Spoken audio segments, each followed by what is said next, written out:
What is going on, YouTube? Welcome to the first review of the J-List POV channel. My name is Jonathan, and today we have for you a 2015 Scion TC. This car came with 180 horsepower and 172 pound-feet of torque to the crank from factory. It weighs roughly around 3,100 pounds curb weight, and it's for those of you guys who do not know, it's a Scion. So Scion was supposed to be the youth brand of Toyota. It already got canceled.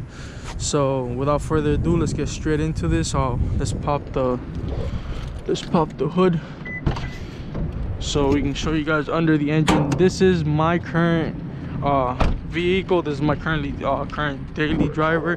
So we're gonna take a look down here so you guys can see this car is bone stock as it came from factory. Ooh, echo in here. But yeah, as I was telling you earlier, this car has a 2.5 liter inline 4-cylinder straight out of a Toyota Camry, making 180 horsepower and 172 pound-feet of torque to the crank. This car is bone stock as it came from factory, just painted stuff, but it's other than that, no performance mod to it. It has, only thing done to this car is an exhaust, but nothing to add horsepower, just cutting off some stuff for sound. But yeah, this car, it's this powertrain, as many of you know, is extremely reliable. Once again, it's a Camry, and that's basically what this car was. You know what this car's model. It looks really sporty and stuff, but it's not a sports car. Everybody knows this car is not a sports car. This car has a soul in the heart of a Camry, like I like to call it. I like to say that this car has the heart of the Camry and the soul, given the Camry engine and transmission on a Corolla platform. Right, this is basically a Corolla redesigned Corolla. So you're getting two of the most reliable cars ever made into one, pretty much. Made to be kind of sporty. So this car is also great on practicality, given the fact that it's such a small car. It does have a lot of space back here for you to put your stuff. It also comes from factory with 18-inch wheels. This is factory. This is not I didn't put these on. The only thing I did do was paint them. I painted them black, which is a little bit dirty, but you know, they have a nice flake on the black to them.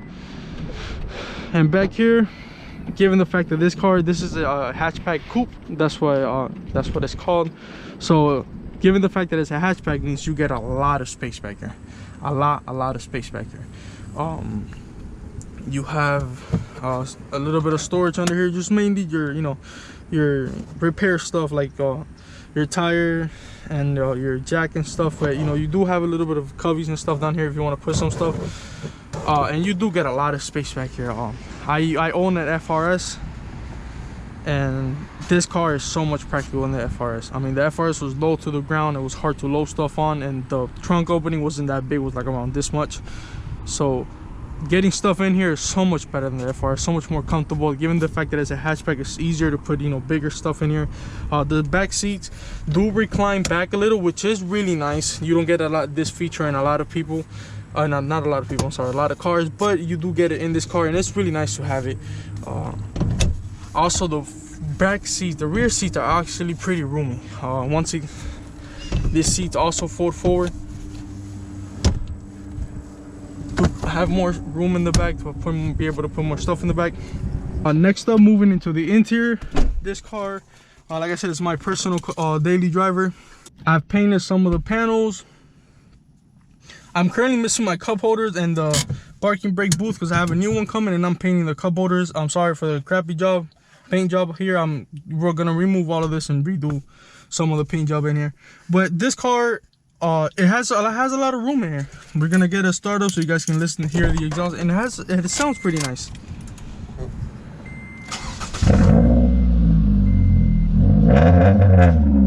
That was around 3,000 RPM. This car sounds really nice. And you get a lot of stuff in here, right? You get this sunroof, and you get one in the back for your rear passengers as well, if they wanted one. You get a sunroof, you get cup holders. You get 6 cup holders in this car, believe it or not. Given how small it is, you get 6 cup holders. I know cars that you don't get 2 cup holders. I know cars that only bring 1 cup holder. So you get 2 here in the center, if mine's were here, obviously. You get 1 in each door, driver's side, passenger side, and you get 1 in the rear. you get one in the passenger side and one in the rear driver side. You also get this flat bottom steering wheel, which is really nice. It gives it a nice little sporty feel to it. Other than that, you don't get much in here. I mean, it's a really cheap car, and you don't really get much in features. It's really nice that you get to get the sunroof. This is a standard option. It's come standard from factory. You don't have to pay extra to get this, and you do get all the safety features. I don't want to get into all the safety features because it's mandated if you live in the United States that your car comes with all the safety features, like, you know, curtain airbags and ABS and all those safety features. But, you know, it's nice to mention that this car does have them. We're gonna go and get straight into the drive portion of this and get straight into the 5 cons that I have about this car, right? People buy this car for, one of the reasons people buy this car is the fact that they think fuel economy is going to be okay, given the fact that it's a Camry. Not the case with this car. I'm going to, once I can get out onto the street, I'm going to show you guys why fuel economy is not a good thing when it comes to this car. I have a stop sign.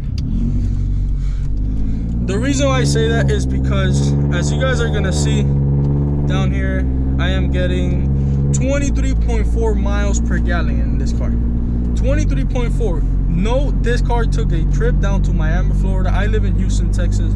Took a trip down to Miami, Florida around 2 months ago, and the miles are still coming down from that. I normally average between 20 to 22 miles per gallon in this car city, and like around 30 highway. This car averaged 34 highway going down to Florida. So this car, the fuel economy in this car is really bad. I don't know what happened. I don't know what Toyota did, what Toyota messed up in the tuning of this car, but it has a Camry engine, and Camry engines go obviously inside the Toyota Camry, but they also go in the Toyota RAV4 and different Toyota models, right? So I don't know what happened, especially when you consider that the Camry and the RAV4 are heavier than this vehicle, and they get better gas mileage in this vehicle. And I do not drive this car hard. 90% of the time I'm driving this car the same way you see me now, just doing the speed limit and just going to where I have to go and coming back, right? This car is not all that fast to begin with, so I really can't drive it all that hard. It's just exactly how you see me driving it now. I go where I gotta go, I come back. I try not to push it as much as I can, because even if I could, I'm not gonna go all that fast, so there's really no point in pushing it. So that's the main big thing that I have about this car. It's just fuel economy is really bad.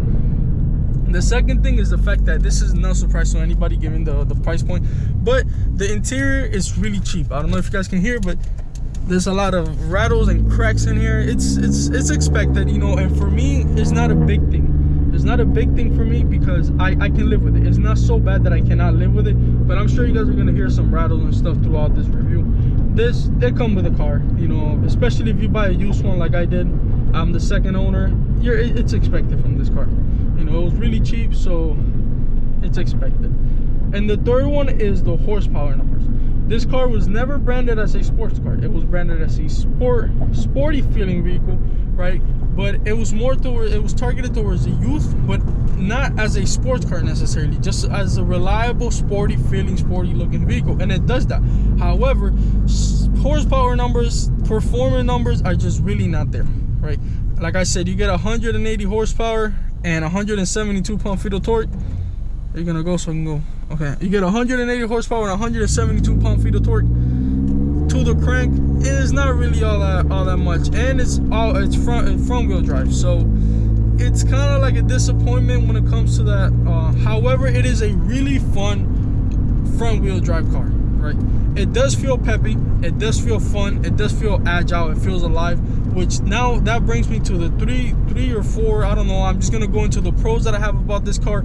The first one being that it's not, if you get into this car expecting it to be a sports car, you're gonna be extremely disappointed. However, if you get into this car expecting it to be a Camry, right, you're gonna be extremely pleased with what this car is. It still handles amazing. The steering and handling on this car are great.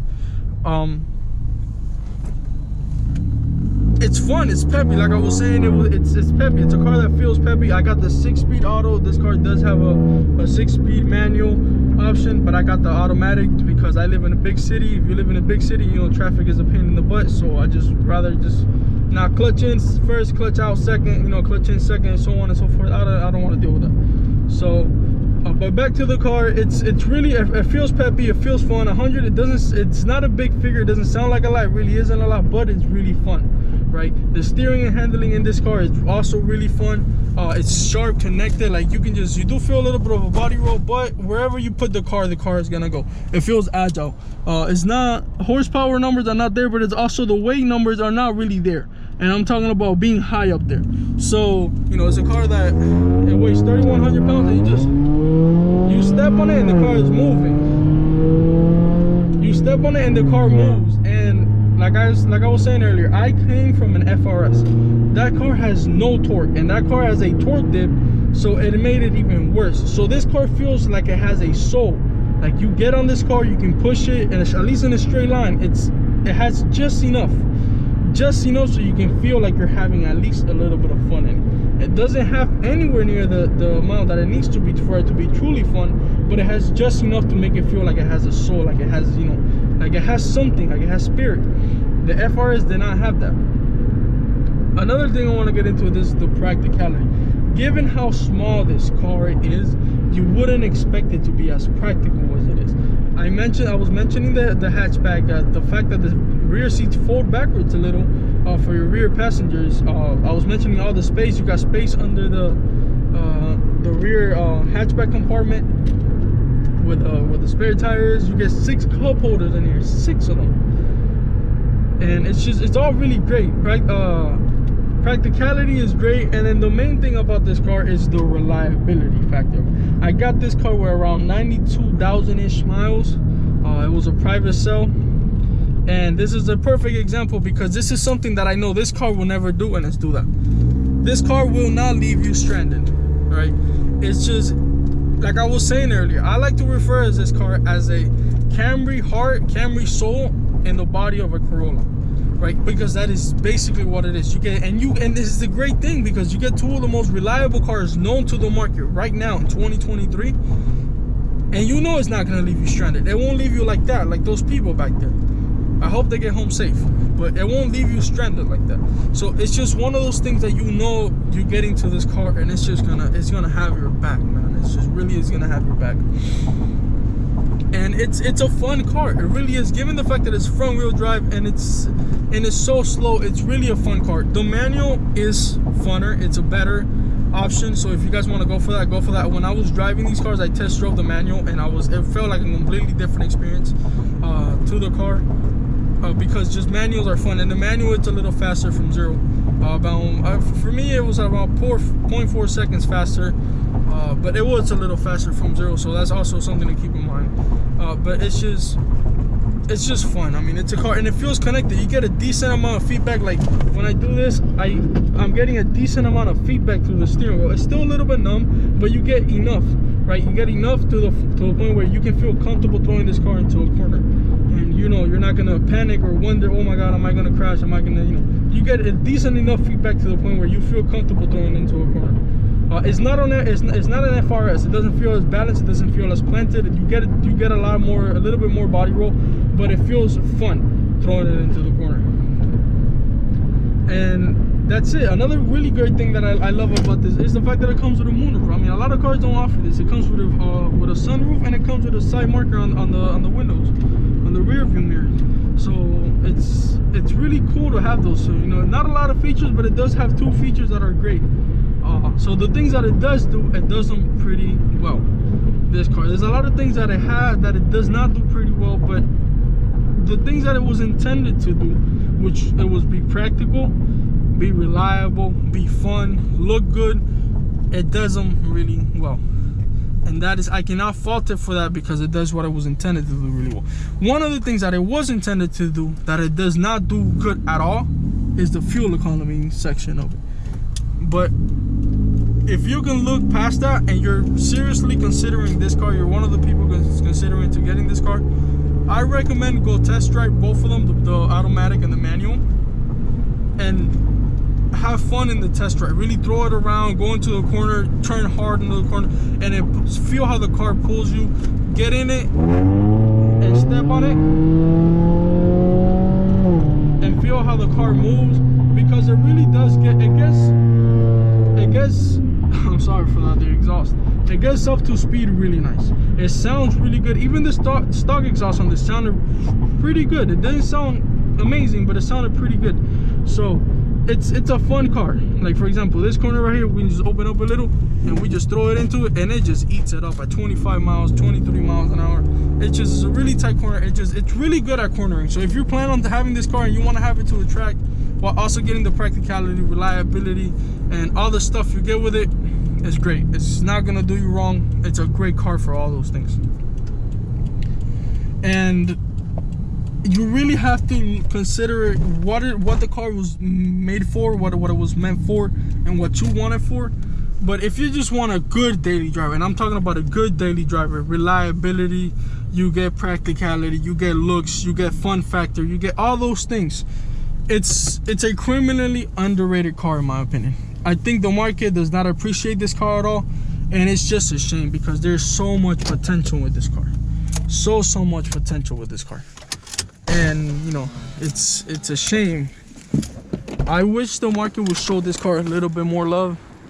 I really do. It's just, I think, but you know, it is what it is. But if you really are serious about getting into this car, and you're at least considering it, go get in one, test drive it. You know, and don't be scared in the test drive. Wherever you go test drive, whether it's from a friend or from a dealership or whatever, just really get into it, step on it, drive it hard, drive it how you would like to drive this car, because it really is a lot of fun. Everything considered, the low horsepower numbers, the front wheel drive, everything considered, it really is a lot of fun. It's a really fun front wheel drive car.